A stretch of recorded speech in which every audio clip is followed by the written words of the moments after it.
Hi friends, welcome to Kolathur kitchen. இன்றைக்கி நம்ம கிச்சனில் என்ன பார்க்க போகிறோன்னா, ஒரு சூப்பரான அட்டகாசமான ஒரு சங்கரா மீன் வறுவல் எப்படி செய்கிறது தான் பார்க்க போகிறோம் ஃப்ரெண்ட்ஸ். ரொம்ப சூப்பராக இருக்கும்.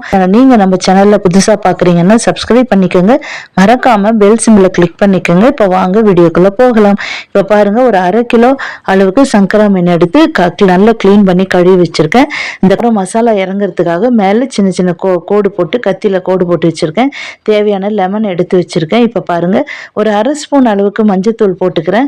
ஒரு 2 ஸ்பூன் அளவுக்கு வெறும் மிளகாய் தூள் சேர்த்துருக்கேன். நான் குழம்பு மிளகாய் தூள் 1 ஸ்பூன் சேர்த்துக்கிறேன். அது கூட கரம் மசாலா ஒரு ஸ்பூன் சேர்த்துக்கிறேன். சேர்த்து நல்லா மிக்ஸ் பண்ணிக்கலாம்.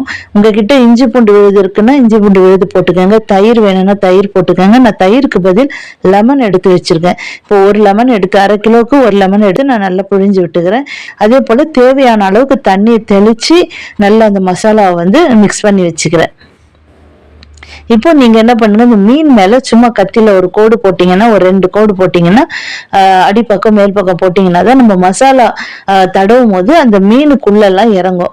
இல்லைன்னா காரம் இல்லாம சப்புன்னு இருக்க மாதிரி இருக்கும். அதனால அந்த மாதிரி கீரல் போடும் போது அதுக்குள்ள மசாலா இறங்கி உள்ள எல்லாம் காரம் நல்லா பிடிக்கும். சாப்பிட்றதுக்கு ரொம்ப சூப்பரா இருக்கும்.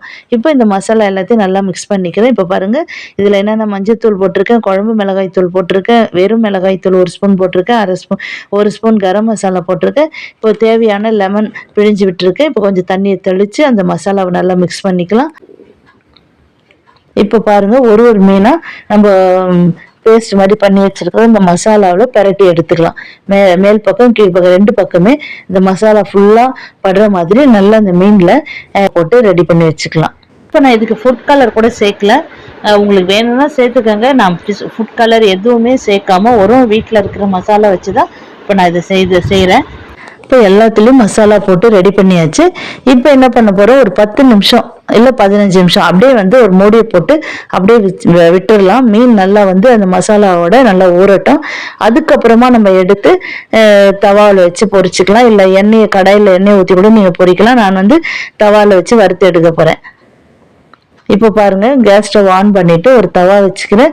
இப்போ அதுக்கு லைட்டா கொஞ்சம் எண்ணெயை தடவிட்டு, இப்போ பாருங்க, நம்ம மசாலா போட்டு வச்சா ஃபுல் மீன் பிடிக்காது. ஒரு 3 மீன் மட்டும் ஃபர்ஸ்ட் வச்சு நம்ம வறுத்து எடுத்துக்கலாம். எண்ணெயை அதிகமா ஊற்றி நீங்க பொரிச்சு எடுத்துக்கோங்க. இப்போ நான் மீனை வறுத்து எடுத்திருக்கேன். நான் பொரிக்கல, எண்ணெய் நிறைய ஊற்றி சும்மா லைட்டாக எண்ணெய் ஊற்றி நான் வறுத்து எடுத்திருக்கேன்.